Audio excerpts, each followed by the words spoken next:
morning to all. Today 10th standard social science geography unit 4 remaining topic discussed today. Okay, let's start.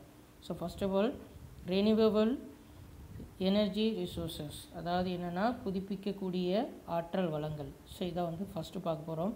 So அதில் first வந்து என்னென்னா hydro power அப்படின்னா நீர்மின் சக்தி. So இதான் வந்து first பார்க்குறோம். So power generated from water is termed as hydro electricity. அதாவது என்னென்னா ஹைட்ரோ எலக்ட்ரிசிட்டி அப்படின்னா நீர்மின் சக்தி.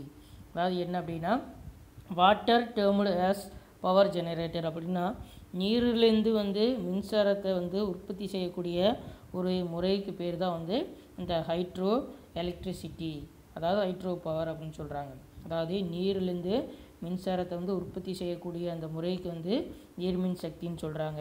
அதே மாதிரியே hydro power is the energy harnessed from running water. Harnessed அப்படின்னா வேகமாக, ரைட் பண்ணிக்கிங்க பென்சிலில். ஸோ வேகமாக ரன்னிங் வாட்டர் அப்படின்னா ஓடக்கூடிய நீர்.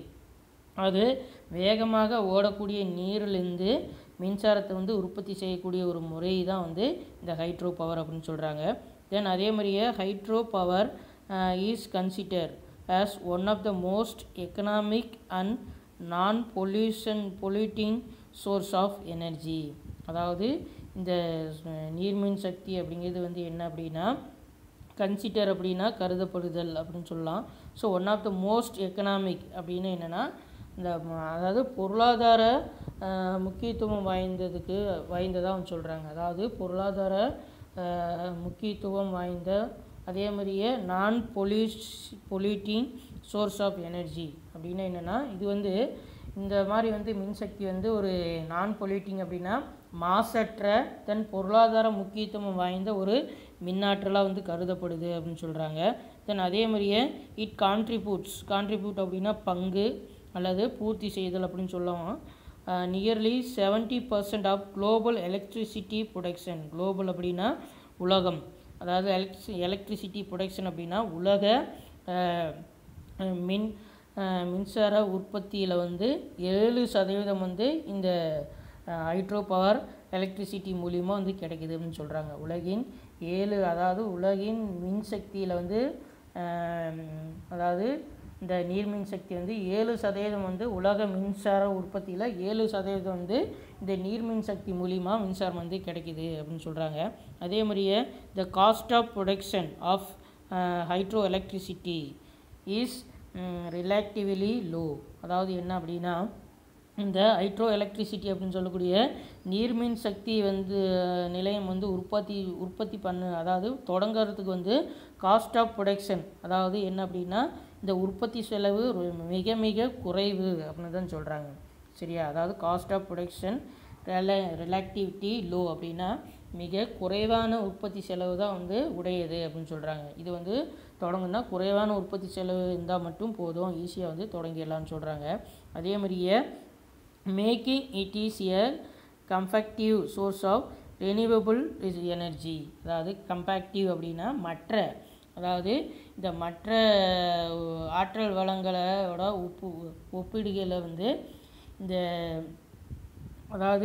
இந்த ரிசோர்ஸஸ் வந்து எதுலேருந்து உற்பத்தி பண்ணுறாங்கன்னா ரெனியூவபிள் எனர்ஜி, அதாவது புதுப்பிக்கக்கூடிய வளங்கள்லேருந்து பெறப்படக்கூடிய இந்த மின்சாரம் வந்து மற்ற ஆதாரங்களோட ஒப்பீடுகளில் வந்து இது ரொம்ப ரொம்ப குறைவு அப்படின்னு தான் சொல்கிறாங்க.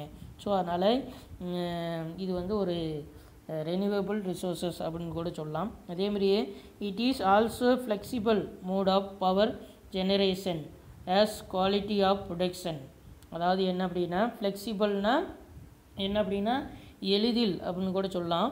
So mode of power generation as the quantity of production அப்படின்னா உற்பத்தி அளவு வந்து ரொம்ப மிக எளிமையாக வந்து கேன் பி எய்தர் பி இன்க்ரீஸ்டுனா அதிகப்படுத்தல், டீக்ரீஸ்னா குறைத்தல், குயிக்லினா வேகமாக, அடாப்டிங் ஆஃப் சேஞ்சிங் டிமாண்ட். அதாவது என்ன அப்படின்னா இதில் என்ன சொல்கிறாங்கன்னா அது தேவைக்கு ஏற்ப வந்து உற்பத்தியை வந்து உடனடியாக அதிகரிக்கவோ அல்லது குறைக்கக்கூடிய தன்மையுடையது அப்படின்னு சொல்கிறாங்க. எப்போ வேணாலும் பவர் அதிகமாக இருந்துச்சுன்னா அதிகமாக உற்பத்தி பண்ணிக்கலாம், பவர் குறைவாக இருந்துச்சுனாலும் குறைவாக வந்து சேஞ்சிங் பண்ணிக்கலாம். ஸோ இது ரொம்ப ரொம்ப ஈஸியாக வந்து இது பண்ணிக்கலாம் அப்படின்னு சொல்கிறாங்க.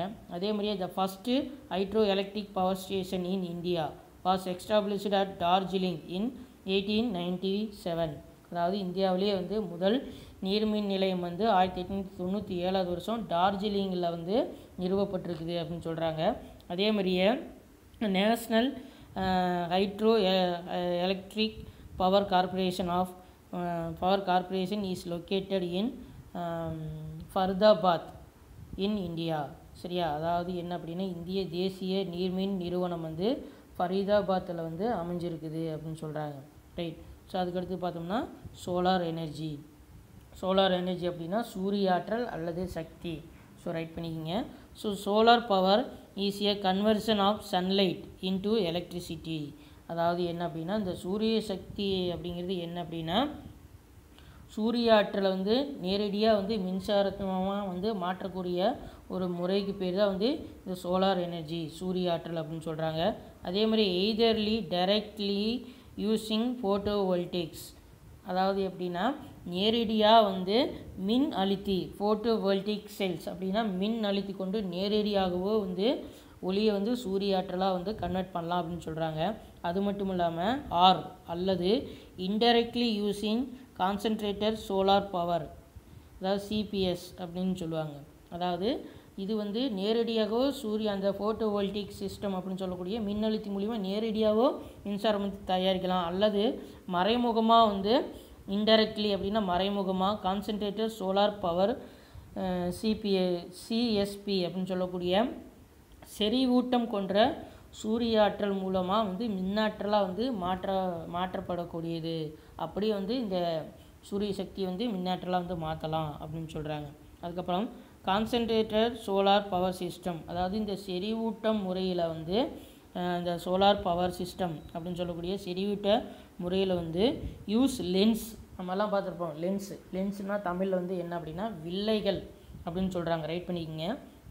வில்லைகள் ஆர் மிரர்ஸ்னால் கண்ணாடி and tracking system to focus a large area of sunlight into small beam அப்படின்னா என்னென்னா சிறிய ஒளிக்கற்றையாக.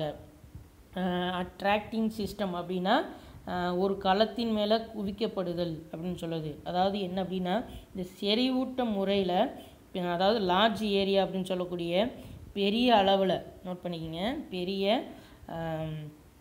ஏரியா அப்படின்னா பெரிய பரப்பளவில் நோட் பண்ணிக்கோங்க. லார்ஜ் ஏரியா அப்படின்னா பெரிய பரப்பளவில் வந்து அதாவது செறிவூட்டல் மூலிமா பெரிய பரப்பளவில் உண்டாகக்கூடிய அந்த சூரிய ஒளிக்கற்றையை வந்து இந்த வில்லைகள் லென்ஸ் அப்படின்னு சொல்லக்கூடிய வில்லைகள், மிரர் அப்படின்னா கண்ணாடி, இந்த கண்ணாடியை கொண்டு ஒரு ஸ்மால் பீம் அப்படின்னு சொல்லக்கூடிய சிறிய ஒளிக்கற்றையாக வந்து ட்ராக்டிங் சிஸ்டம் அப்படிங்கிற ஒரு முறை மூலிமா அதாவது ஒரு களத்தின் மீது குவிக்கப்படுவது மூலிமா இது வந்து இந்த சூரிய ஒளியை வந்து மின்சாரமாக வந்து மாற்றலாம் அப்படின்னு சொல்கிறாங்க. அதுக்கப்புறம் பார்த்தோம்னா இந்த photovoltaic Voltas convert light into electric convert using the photovoltaic effect அப்படின்னு சொல்கிறாங்க. இது வந்து என்னென்னா அதாவது பாருங்கள் இந்த ஃபோட்டோவோல்டிக் கன்வெர்ட் லைட், அதாவது ஃபோட்டோவோல்டிக் அப்படின்னா மின் அழுத்திகள். அதுக்கப்புறம் பார்த்தோம்னா எலக்ட்ரிக் கரண்ட், அதாவது ஒளிமின் விலை. அதாவது இங்கே பாருங்கள் கடைசியாக இந்த ஃபோட்டோவோல்டிக் எஃபெக்ட் அப்படின்னு சொல்லக்கூடிய மின் அழுத்திகள் ஒளிமின் விளைவு அந்த ஆக்டிவிட்டி விளைவு செயல்பாட்டின் மூலிமா சூரிய ஒளியை வந்து மின்சாரமாக வந்து மாற்றப்படுது அப்படின்னு சொல்கிறாங்க. ரைட். அதுக்கடுத்தது solar energy corporation of India limited is government of India enterprises. அதாவது என்ன அப்படின்னா இந்திய சூரிய சக்தி நிறுவனம். இது வந்து என்ன அப்படின்னா இந்திய நிறுவனமாக வந்து இந்திய அரசாங்கத்தோடைய கட்டுப்பாட்டில் வந்து செயல்படக்கூடிய ஒரு இந்திய நிறுவனம் அப்படின்னு சொல்கிறாங்க. இதோட head quarter is located at new Delhi. இதனுடைய தலைமையகம் வந்து புதுடில்லியை வந்து தலைமையிடமாக கொண்டு இந்த இந்திய சூரிய சக்தி நிறுவனம் வந்து செயல்பட்டுட்டு வருது அப்படின்னு சொல்கிறாங்க. ரைட். அதுக்கடுத்து பார்த்தோம்னா the mass objectives of solar thermal energy programme note பண்ணிக்கோங்க. அதாவது the mass objectives of solar thermal energy programme. அதாவது என்ன அப்படின்னா இந்தியா அதாவது என்ன அப்படின்னா மாஸ் அப்ஜெக்டிவ்ஸ் அப்படின்னா பல் நோக்கங்கள். ரைட் பண்ணிக்கோங்க. சோலார் தெர்மல் எனர்ஜி ப்ரோக்ராம் அப்படின்னா சூரிய வெப்ப ஆற்றல் திட்டம். நோட் பண்ணிங்க. சூரிய வெப்ப ஆற்றல் திட்டம் பீயிங் இம்ப்ளிமெண்டட் அப்படின்னா தொடங்கப்படுதல் அப்படின்னு சொல்கிறாங்க. By the ministry of non conventional energy source or market development. அதாவது the ministry of non conventional energy source.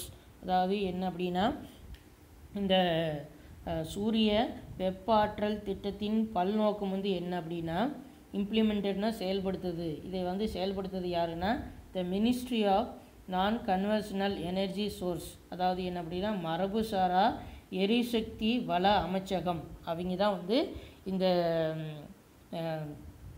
Solar power program மூலிமா இதை செயல்படுத்துகிறாங்க அப்படின்னு சொல்கிறாங்க. அதுக்கப்புறம் இவங்களோட ஆக்டிவிட்டி என்னென்னா ஆர் மார்க்கெட் டெவலப்மெண்ட். அப்படின்னா என்னென்னா அதாவது மார்க்கெட் டெவலப்மெண்ட்டுனா இதை மேம்படுத்துதல். இந்த முறை மேம்படுத்துறதுக்கு உண்டான பணி செய்வாங்கன்னு சொல்கிறாங்க. அதுக்கப்புறம் கமர்ஷியலைசேஷன்ஸ். அது எப்படின்னா மின் விநியோகப்படுத்துதல். அதுவும் அப்புறம் utilisation of heat energy requirement of different application. அதாவது இது மட்டும் இல்லாமல் இந்த மினிஸ்ட்ரியோடைய மெயின் பணி என்னென்னா சந்தைப்படுத்துதல். அதுக்கப்புறம் கமர்ஷியலைசேஷன்ஸ் அப்படின்னா மின் விநியோகம் செய்தல். அப்புறம் utilisation of heat energy requirement அப்படின்னா ஆஃப் டிஃப்ரெண்ட் அப்ளிகேஷன். அதாவது பல்வேறு வகையான வெப்ப ஆற்றலை வழங்குதல். பல்வேறு வகையான தேவைப்படக்கூடிய பல்வேறு வகையான வெப்ப ஆற்றலை வழங்குறதுக்கு உண்டான பணி தான் இந்த மினிஸ்ட்ரி இம்ப்ளிமெண்ட் பண்ணுறாங்க, செயல்படுத்துகிறாங்கன்னு சொல்கிறாங்க. அந்த டிஃப்ரெண்ட் அப்ளிகேஷன் பல்வேறு வகை என்னென்ன அப்படின்னு பார்த்தோம்னா ஃபஸ்ட்டு டொமஸ்டிக் அப்படின்னா என்னென்னா வீட்டு உபயோகத்துக்கும், அதே மாதிரியே இன்ஸ்டிடியூஷனல் அப்படின்னா நிறுவனங்களுக்கும், அப்புறம் இண்டஸ்ட்ரியல் செக்டர் அப்படின்னு சொன்னோம்னா தொழில்துறை நிறுவனங்களுக்கும் தேவையான இந்த மின்சாரத்தை இந்த சோலார் பவர் மூலிமா எனர்ஜி மூலிமா டிஸ்ட்ரிபியூட் பண்ணுறாங்க அப்படின்னு சொல்கிறாங்க. அதே மாதிரியே solar power is used in water heaters. அதாவது இந்த சூரிய சக்தி எதுக்கெல்லாம் பயன்படுத்துகிறாங்க அப்படின்னு பார்த்தோம்னா ஃபஸ்ட்டு வாட்டர் ஹீட்டர் அப்படின்னு சொல்லக்கூடிய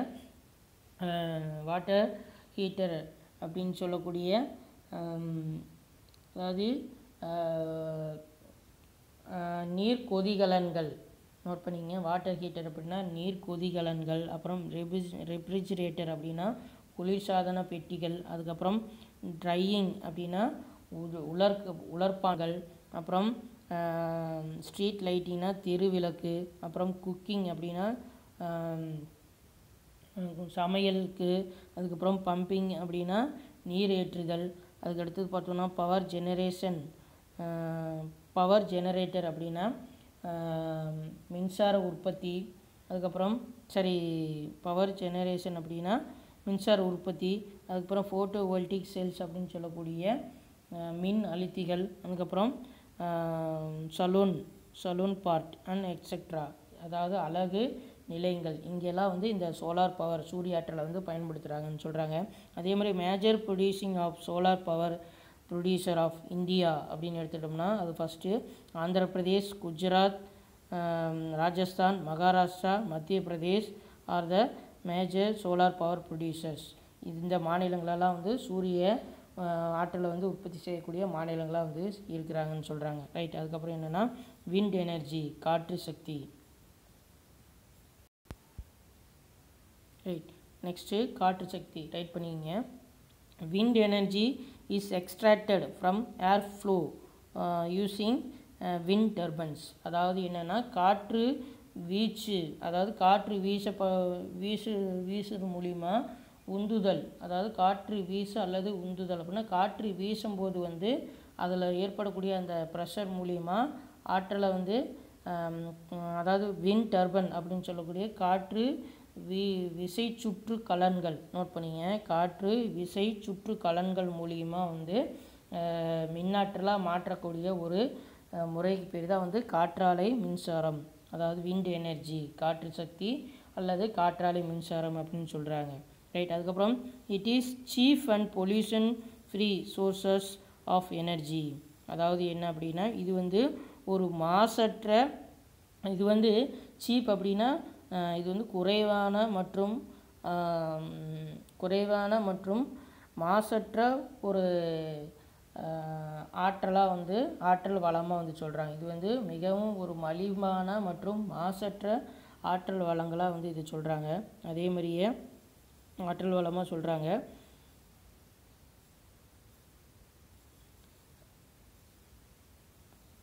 ரைட். அதுக்கடுத்து பார்த்தோம்னா என்ன அப்படின்னா ரைட்.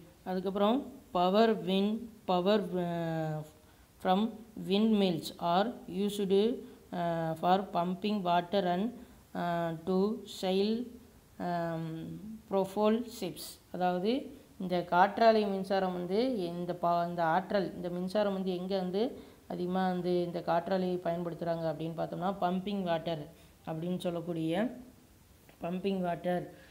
சொல்லக்கூடிய காற்றாலை மின்சாரம் வந்து நீர் ஏற்றுவதற்கும் அப்புறம் கப்பல்களை இயக்குவதற்கும் வந்து இது வந்து பயன்படுது அப்படின்னு சொல்கிறாங்க. அதாவது செயில் ப்ரோஃபோல் ஷிப்ஸ் அப்படின்னு சொன்னால் என்ன அப்படின்னா கப்பல்களை இயக்குவதற்கும் அப்புறம் பம்பிங் வாட்டர் அப்படின்னு சொல்லக்கூடிய நீர் ஏற்றுவதற்கும் வந்து இந்த காற்றாலை மின்சாரம் வந்து பயன்படுதுன்னு சொல்கிறாங்க.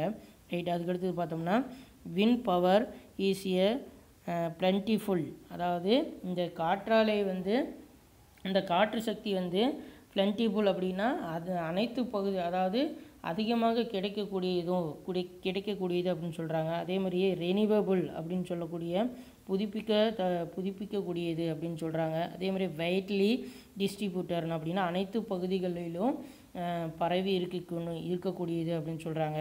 அதே மாதிரியே இது மட்டும் இல்லாமல் clean and produce no green house அப்படின்னு சொல்லக்கூடியது. அதாவது என்ன அப்படின்னா இது வந்து ஒரு சுத்தமான, அதே மாதிரியே and produce of no green house அப்படின்னு சொல்லக்கூடிய பசுமை வீடு வாயுக்கள். நோட் பண்ணிக்கோங்க, க்ரீன் ஹவுஸ் கேஸ் அப்படின்னு சொல்லக்கூடிய பசுமை வீடு வாயுக்கள். அதாவது இந்த பசுமை வீடு வாயுக்கள் அப்படின்னா என்ன அப்படின்னா புவி மண்டலத்தை வந்து வெப்பப்படுத்தக்கூடிய ஆற்றல், அதாவது புவி மண்டலத்தை வந்து வெப்பப்படுத்தக்கூடிய ஒரு வாயுக்களை வந்து வெளியிடாது அப்படின்னு சொல்கிறாங்க. அதாவது சுத்தமான ப்ரொடியூஸ் நோ க்ரீன் ஹவுஸ் அப்படின்னு என்னென்னா பசுமை வீடு வாயுக்கள் அப்படின்னா என்ன அப்படின்னா புவி மண்டலத்தை வந்து வெப்பப்படுத்தக்கூடிய வாயுக்களை வந்து இது வந்து வெளியிடாது அப்படின்னு சொல்கிறாங்க. ரைட். அதுக்கு அடுத்தது ரைட். ஸோ அதான் பாருங்கள் என்ன அப்படின்னா அந்த க்ளீன் அப்படின்னா சுத்தமான and produce no green house அப்படின்னு சொல்லக்கூடிய பசுமை வீடு வாயுக்கள், அதாவது புவி மண்டலத்தை வந்து வெப்பமாக்கக்கூடிய வாயுக்களை வந்து எமிஷன்ஸ் டூரிங் ஆப்ரேஷன். எமிஷன்ஸ் அப்படின்னா வெளியிடுதல், டூரிங் ஆப்ரேஷன்னா இந்த காற்றாலை உற்பத்தி மூலிமா புவி மண்டலத்தை வந்து வெப்பப்படுத்தக்கூடிய வாயுக்களை வந்து இது வந்து வெளியிடாது அப்படின்னு சொல்கிறாங்க. அதே மாதிரி these plant occupy only a less space. அதாவது என்னென்னா இந்த மாதிரி காற்றாலை வந்து நிறுவுவதற்கு வந்து குறைவான இடமே வந்து போதுமானது அப்படின்னு சொல்கிறாங்க. ரைட். அதுக்கப்புறம் Tamil Nadu has the largest installations of wind turbines in the country. அதாவது என்ன அப்படின்னு சொல்கிறாங்கன்னா இந்தியாவில் வந்து தமிழ்நாடு தான் வந்து இந்த காற்றாலை வந்து அதிகளவு வந்து ஏற்படுத்தியிருக்கிற, அதாவது தொடங்கப்பட்டிருக்கிற ஒரு மாநிலமாக வந்து சொல்கிறாங்க. ஸோ அதில் குறிப்பாக வந்து எங்கே அப்படின்னு பார்த்தோம்னா இந்த Aralvaimozhi areas nearly Kanyakumari is the largest concentration of wind farm capacity at single location in the world. அதாவது என்ன அப்படின்னா Kanyakumari is the largest concentration of wind. அதாவது என்ன அப்படின்னா இந்த தமிழ்நாட்டில் வந்து கன்னியாகுமரியில் இருக்கக்கூடிய ஆரல்வாய் மொழி, இதில் வந்து அந்த ஆரல்வாய் மொழியில் ஸ்பெசிஃபிக்காக என்ன பிளேஸ் அப்படின்னு எடுத்துக்கிட்டோம்னா அது வந்து முப்பந்தல் பெருங்குடி பகுதி நோட் பண்ணிக்கோங்க. முப்பந்தல் ப்ராக்கெட்டில் முப்பந்தல் பெருங்குடி பகுதி அந்த ஆரல்வாய் மொழிகிட்ட வந்து ரைட் பண்ணிக்கோங்க. இந்த ஆரல்வாய் மொழிகிட்ட இந்த இடத்துல வந்து முப்பந்தல் பெருங்குடி பகுதி இந்த ஆரல்வாய் கன்னியாகுமரியில் வந்து இதுதான் வந்து இந்தியாவிலேயே மிகப்பெரிய காற்றாலை வந்து இருக்கக்கூடிய ஒரு பிளேஸாக வந்து சொல்கிறாங்க. அதே மாதிரியே farm capacity at single location in the world, அதாவது என்ன அப்படின்னா உலகிலேயே அதிக காற்றாலை கொண்ட ஒரு பெரிய காற்றாலை பண்ணை வந்து இந்த ஆரல்வாய் மொழியில் தான் வந்து ஃபார்ம் பண்ணியிருக்கிறாங்க அப்படின்னு சொல்கிறாங்க. ரைட். அதுக்கப்புறம் என்ன அப்படின்னா the development of wind power in India began in 1986 with the first wind farms were set up in coastal areas of Gujarat, Okha அப்புறம் மகாராஷ்டிரா, ராஜதானி ரத்னகிரி அண்ட் தமிழ்நாடு தூத்துக்குடி. சரியா? அதாவது என்ன அப்படின்னா இந்தியாவில் வந்து இந்த development of wind power in India, அதாவது என்ன அப்படின்னா இந்தியாவில் வந்து இந்த காற்றாலை உற்பத்தி வந்து எப்போ வந்து டெவலப்மெண்ட் ஆச்சு அப்படின்னு பார்த்தோம்னா, டெவலப்மெண்ட் ஆகி 1986 ஃபஸ்ட்டு விண்ட் ஃபார்ம், அதாவது முதல் காற்றாலை நிறுவனம் வந்து எங்கள் இடத்துல ஃபார்ம் பண்ணாங்க அப்படின்னா இந்த கோஸ்டல் ஏரியாஸ் ஆஃப் குஜராத், அதாவது குஜராத்தோடைய கடற்கரை பகுதியில் வந்து இருக்கக்கூடிய ஓகா அப்படிங்கிற இடத்துலையும், அதுக்கப்புறம் மகாராஷ்டிராவில் ரத்னகிரி அப்படிங்கிற இடத்துலையும், அப்புறம் தமிழ்நாட்டில் தூத்துக்குடி அப்படிங்கிற இடத்துலையும் வந்து எவ்வளோ megawatt with 55 kilowatt Voltas wind turbans, அதாவது என்ன அப்படின்னா 55 கிலோவாட் வோல்டாஸ் அப்படின்னு சொல்லக்கூடிய வெப்ப அளவு கொண்ட டர்பன்ஸ் அப்படின்னு சொல்லக்கூடிய விசை, அதாவது என்ன அப்படின்னா விசை சுற்று கலன்கள் 55 கிலோ வாட்டு விசை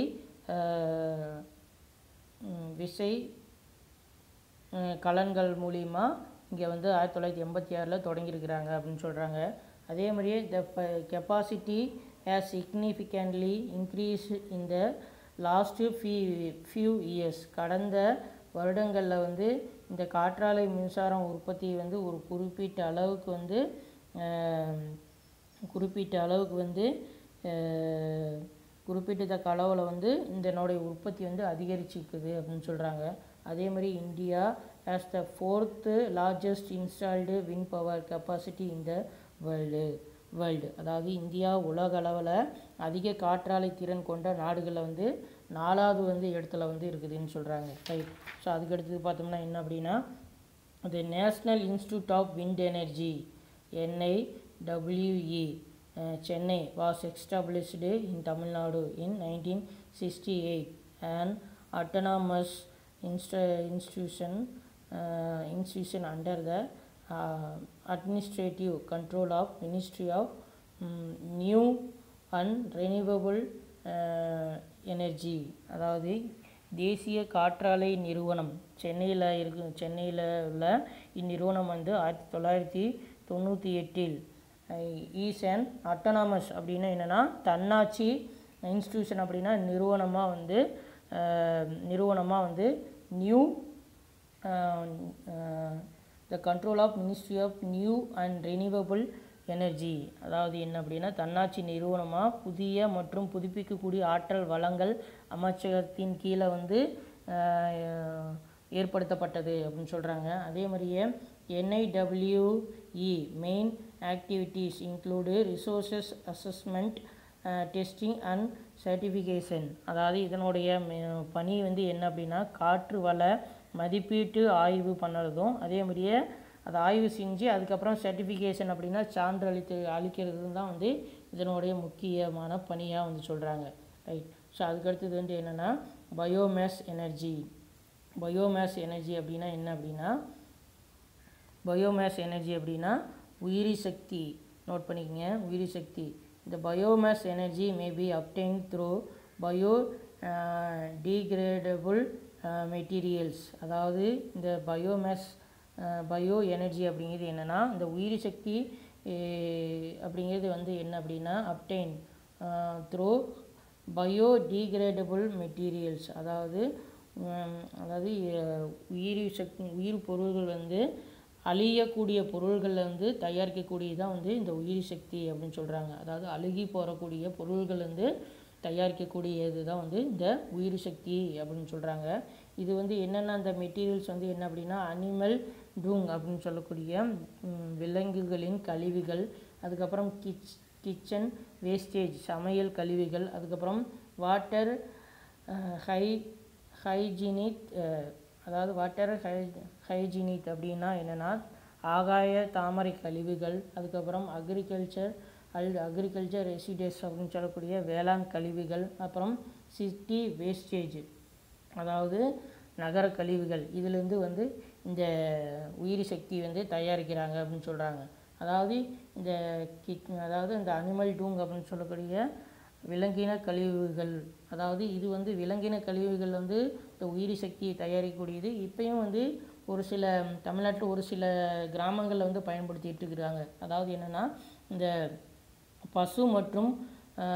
பசு இந்த மாட்டு சாணம் அப்படின்னு சொல்லுவாங்க. அந்த மாட்டு சாணத்துலேருந்து கேஸ் எடுத்து அதை வந்து வீட்டு அதாவது சிலிண்டராக வந்து அதாவது நம்ம இப்போ வந்து சிலிண்டர் கொடுக்குறாங்க. இது வந்து மாட்டு சாணத்துலேருந்து அந்த கேஸு வந்து அதாவது சமைக்கிறதுக்கு வந்து இந்த மாட்டுச்சாணத்துலேருந்து வரக்கூடிய கேஸும் வந்து இன்றைக்கி வரைக்கும் ஒரு சில வீடுகளில் வந்து பயன்படுத்திட்டு வந்து இருக்கிறாங்கன்னு சொல்கிறாங்க. இது வந்து உங்களுக்கே தெரியும், ரைட். அதுக்கப்புறம் பார்த்தோம்னா it is clean and cheap source of energy. இது வந்து ஒரு சுத்தமான மலிவான ஒரு ஆற்றல் வளமாக வந்து இதை வந்து சொல்லலாம் அப்படின்னு சொல்கிறாங்க, ரைட். அதுக்கப்புறம் பார்த்தோம்னா energy derived from biomaths is mostly used for domestic purpose. அதாவது இந்த உயிரி எரிசக்தி வந்து பெரும்பாலும் வந்து வீட்டு உபயோகங்களுக்காக பயன்படுத்தப்படுகிறது அப்படின்னு சொல்கிறாங்க. நான் ஃபஸ்ட்டே சொன்னேன் அது மாதிரி, ரைட். அதுக்கப்புறம் பார்த்தோம்னா திடல் அண்ட் வேவ் எனர்ஜி, அதாவது என்ன அப்படின்னா ஓத மற்றும் அலை சக்தி. இதுதான் வந்து அடுத்தது பார்க்குறோம். There are 2 main source of ocean energy. அதாவது கடல் ஆற்றல் வந்து 2 விதமான ஆற்றல் வளங்களை வந்து உற்பத்தி பண்ணலாம் அப்படின்னு சொல்கிறாங்க. அது வந்து என்னென்ன அப்படின்னா there are ocean tides and ocean waves. அதாவது அது வந்து என்ன அப்படின்னா கடல் ஓதங்கள் மற்றும் கடல் அலைகள். இது மூலிமா வந்து 2 விதமான ஆற்றல் வளங்களை வந்து தயாரிக்கலாம் அப்படின்னு சொல்கிறாங்க. ஸோ அதில் வந்து ஃபஸ்ட்டு பார்த்தோம்னா என்ன அப்படின்னா இங்கெல்லாம் வந்து இந்த கல்ஃப் ஆஃப் காம்பே ப்ராக்கெட்டில் குஜராத்னு போட்டுக்கோங்க. Gulf of Cambay is the best suited area for tidal energy. அதாவது திடல் எனர்ஜி அப்படின்னா இந்த ஓதசக்தி, அதாவது இந்த காம்பே வளைகுடா தான் ஓதசக்தி உற்பத்தி மிக உகந்த இடமாக வந்து உள்ளது அப்படின்னு சொல்கிறாங்க. அப்புறம் நெக்ஸ்ட் கேட்டகரியில் this is followed by gulf of Kutch. Note பண்ணிக்கோங்க, இது வந்து குஜராத்தில் தான், ப்ராக்கெட்டில் குஜராத்னு போட்டுக்கோங்க. The gulf of Kutch 1000 megawatt, அதாவது 1000 மெகாவாட்டு திறனில் வந்து கல்ஃப் ஆஃப் கட்ச்லேயும் வந்து இந்த ஓதசக்தி வந்து ஃபார்ம் பண்ணியிருக்கிறாங்க. நெக்ஸ்ட் கேட்டகரியில் சுந்தர்பன்ஸ், இது வந்து 100 மெகாவாட் அப்படின்னு சொல்லக்கூடிய 100 மெகாவாட் திறன் கொண்ட. இது வந்து ப்ராக்கெட்டில் வெஸ்ட் பெங்கால் போட்டுக்குங்க. வெஸ்ட் பெங்காலில் மேற்கு வங்காளத்தில் சுந்தர்பன் கடற்கரையில் வந்து இந்த ஓதசக்தி வந்து 100 மெகாவாட்டில் வந்து ஃபார்ம் பண்ணியிருக்கிறாங்க அப்படின்னு சொல்கிறாங்க, ரைட். அதுக்கப்புறம் and wave energy plant of 150 kilowatt maximum has been installed at Vizhinjam near Thiruvananthapuram. அதாவது இந்த கடல் அலை சக்தி வந்து எங்கே ஃபார்ம் பண்ணிக்கிறாங்கன்னா இது வந்து எவ்வளோ மெகாவாட்லனா 150 மெகாவாட் கிலோவாட் அப்படின்னு சொல்லக்கூடிய 150 கிலோவாட் உற்பத்தி திறன் கொண்ட இந்த ஆலை வந்து சக்தி ஆலை வந்து திருவனந்தபுரம் அருகே வந்து இருக்கக்கூடிய வில்லிஞ்சம் பகுதியில் வந்து இந்த வேவ் எனர்ஜி அதாவது அலை சக்தி வந்து ஃபார்ம் பண்ணியிருக்கிறாங்கன்னு சொல்கிறாங்க. Then another part of this kind has been set off near Andaman and Nicobar island. So மற்றொரு அலை சக்தி ஆலை வந்து எங்கே ஃபார்ம் பண்ணியிருக்கிறாங்கன்னா அந்தமான் நிக்கோபார் தீவுக்கு அருகில் வந்து இந்த மற்றொரு அலைசக்தி ஆலை வந்து அந்தமான் நிக்கோபார் தீவுக்கு அருகில் வந்து நிறுவப்பட்டிருக்குது அப்படின்னு சொல்கிறாங்க, ரைட். ஸோ அதுக்கடுத்து பார்த்தோம்னா என்ன அப்படின்னா ஸோ இண்டஸ்ட்ரீஸ் அப்படின்னா தொழிற்சாலைகள். ஸோ இது வந்து அடுத்தது பார்க்குறோம். ஸோ தொழிற்சாலைகள் அப்படின்னா என்ன அப்படின்னா it refers to the activities with convert by machineries the raw materials into finished product. அதாவது என்ன அப்படின்னா இந்த மூலப்பொருள்கள், ரா மெட்டீரியல் அப்படின்னா மூலப்பொருள்கள், மிஷினரிஸ் அப்படின்னா இயந்திரங்கள். நோட் பண்ணிக்கிங்க, இந்த கன்வெர்ட்டுக்கு மேலே வந்து மிஷினரிஸ்னு ரைட் பண்ணிக்கிங்க. அதாவது மூலப்பொருள்களை வந்து இயந்திரம் மூலிமா வந்து ஃபினிஷ்டு கூட்ஸ், உற்பத்தி பொருளாக அல்லது முடிவுற்ற பொருளாக வந்து மாற்றக்கூடிய இடங்களுக்கு தான் வந்து இங்கே இண்டஸ்ட்ரீஸ், தொழிற்சாலைகள் அல்லது தொழிலகங்கள் அப்படின்னு சொல்கிறாங்க. அதாவது மூலப்பொருள்களை இயந்திரங்கள் துணை கொண்டு முடிவுற்ற பொருள்களாக அல்லது உற்பத்தி பொருள்களாக மாற்றக்கூடிய இடங்களுக்கு தான் வந்து இங்கே தொழிற்சாலை அப்படின்னு சொல்கிறாங்க. ரைட். ஸோ அதுக்கப்புறம் பார்த்தோம்னா this sector is called as the value edition sector. இது வந்து ஒரு மதிப்பு கூட்டுத்துறை என்று அழைக்கப்படுகிறது அப்படின்னு சொல்கிறாங்க. மதிப்பு கூட்டு துறை அப்படின்னு சொல்கிறான். அதே மாதிரியே on the basis of source of raw materials, அதாவது கிடைக்கக்கூடிய மூலப்பொருள்களின் ஆதாரங்களோட அடிப்படையில் வந்து இண்டஸ்ட்ரீஸ் வந்து கேன் பி கிளாசிஃபைடு இன்டு 3 டைப்பாக வந்து டிவைட் பண்ணுறாங்க. ஸோ அதில் ஃபஸ்ட்டு வந்து ஆக்ரோ பேஸ்டு இண்டஸ்ட்ரீஸ். அதாவது ஏக்ரோ பேஸ்டு இண்டஸ்ட்ரீஸ்னால் வேளாண் சார்ந்த தொழிலகங்கள், ஃபாரஸ்ட் பேஸ்டு இண்டஸ்ட்ரினா காடுகள் சார்ந்த தொழிலகங்கள், தென் ஃபைனலாக மினரல் பேஸ்டு இண்டஸ்ட்ரீஸ், கனிமம் சார்ந்த தொழிலகங்கள் அப்படின்னு 3 பிரிவாக வந்து பிரிக்கிறாங்க. அதில் ஃபஸ்ட்டு ஆக்ரோ பேஸ்டு இண்டஸ்ட்ரீஸ், வேளாண் சார்ந்த தொழிலகங்கள். ஸோ இதுதான் வந்து இப்போ ஃபஸ்ட்டு பார்க்க போகிறோம். வேளாண் சார்ந்த தொழிலகங்கள் ரைட் பண்ணிக்கிங்க. These industries draw the raw materials from agriculture sector. So இந்த துறைக்கு, இந்த தொழிற்சாலைகளுக்கு தேவையான இந்த ரா மெட்டீரியல்ஸ் மூலப்பொருட்கள் வந்து எங்கேருந்து கிடைக்கும் அப்படின்னா அக்ரிகல்ச்சர் செக்டர், அதாவது வேளாண் துறையிலேருந்து தொழிலகங்களுக்கு மூலப்பொருட்கள் வந்து பெறப்படுகிறது அப்படின்னு சொல்கிறாங்க. அதே மாதிரியே the following part of discussed the agro based industries in India. இதுக்கப்புறமா கீழே வந்து வேளாண் சார்ந்த தொழிலகங்களை பற்றி இதுக்கப்புறமா பார்க்கலாம் அப்படின்னு சொல்கிறாங்க. ரைட். அதில் ஃபஸ்ட்டு காட்டன் டெக்ஸ்டைல் இண்டஸ்ட்ரீஸ். அதாவது என்ன அப்படின்னா அதாவது காட்டன் டெக்ஸ்டைல் இண்டஸ்ட்ரி அப்படின்னா பருத்தி நெசவாலைகள். நோட் பண்ணிக்கங்க, பருத்தி நெசவாலைகள். இதுதான் வந்து first agro based industries and second largest industries அப்படின்னு சொல்லக்கூடியது. உலகின் 2வது பெரிய ஒரு தொழிற்சாலை அப்படின்னா அது பருத்தி நெசவாலைன்னு தான் சொல்கிறாங்க. இதில் பாருங்கள், textile is broad term which include cotton,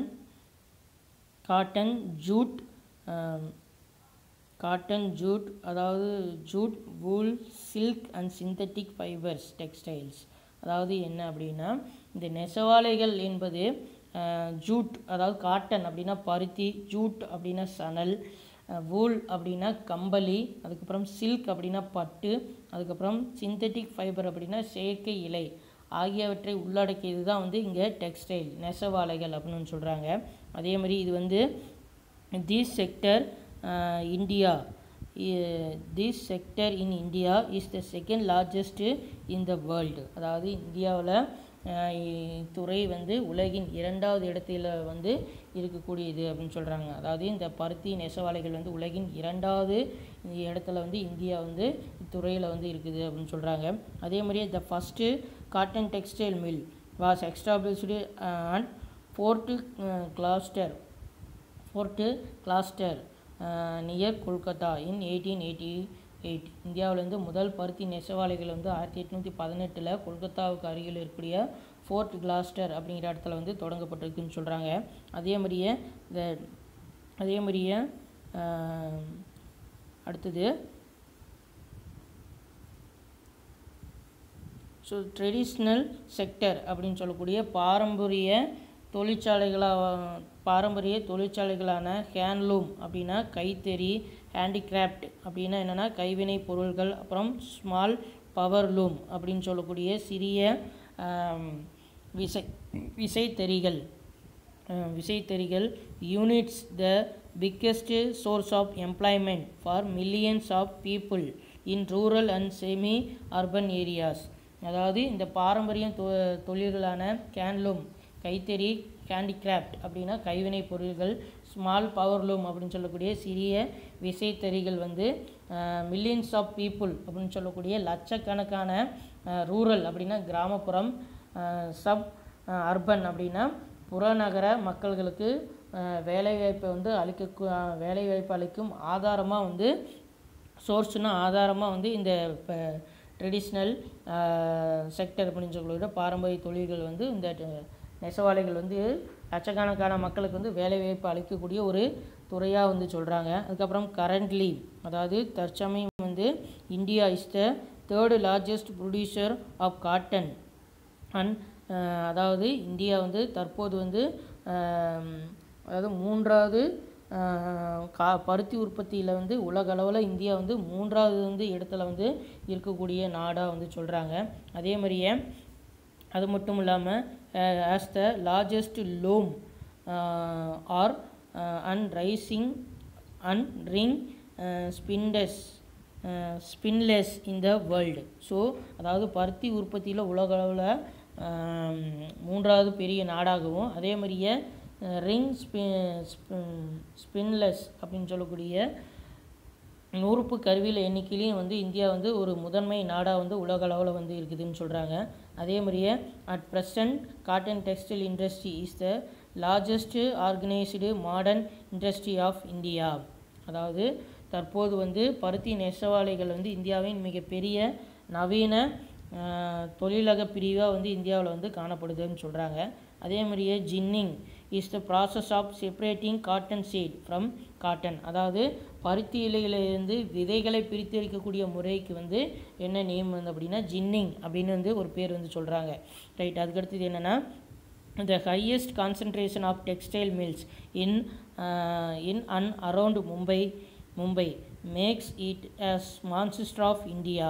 அதாவது என்ன அப்படின்னா மும்பை மற்றும் அதன் புறநகர் பகுதி, நோட் பண்ணிக்கோங்க, அரவுண்ட் அப்படின்னா அதனுடைய புறநகர் பகுதி, மும்பை மற்றும் அதனுடைய புறநகர பகுதியில் வந்து பருத்தி ஆலைகள் வந்து செறிந்து காணப்படுவதில்லை. அதாவது அதிக அளவில் வந்து மும்பையும் அதனோட புறநகர் பகுதியிலையும் வந்து அதிகமாக வந்து பருத்தி ஆலைகள் வந்து காணப்படுறதுனால தான் it has Manchester of India, இந்தியாவின் மான்செஸ்டரை வந்து மும்பை வந்து அழைக்கிறாங்க அப்படின்னு சொல்கிறாங்க. அதே மாதிரி presence of black cotton soil. அதாவது மும்பை வந்து ஏன் வந்து இந்தியாவுடைய மான்செஸ்டராக வந்து இருக்குது அப்படின்னு பார்த்தோம்னா பாருங்கள்.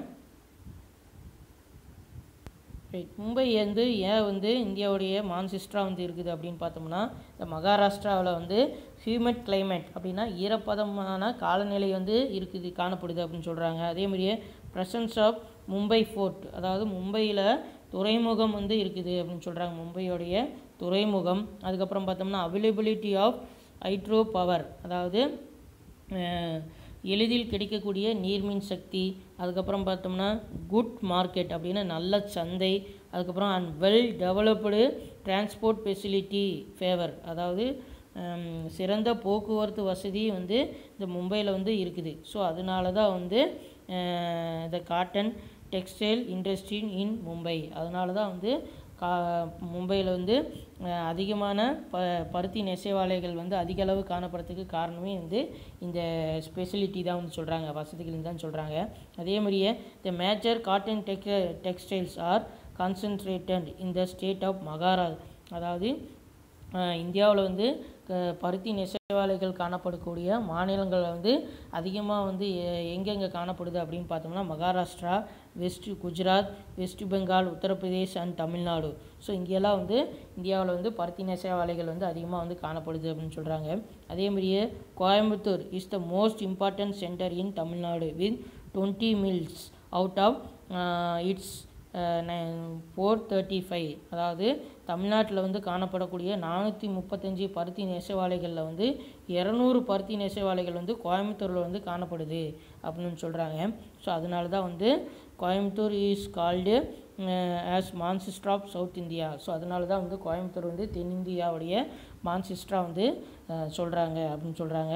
தென் கோயம்புத்தூருக்கு நெக்ஸ்ட் கேட்டகரியில் வந்து Erode, Tiruppur, Karur, Chennai, Tirunelveli, Madurai, Thoothukudi, Salem, Virudhunagar R the other major cotton textile centre in the state.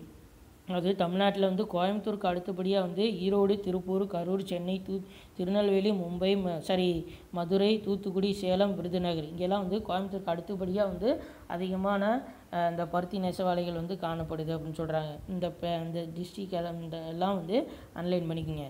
சரியா? Okay. Today class over. Remaining topic we see the next class. Okay, thank you.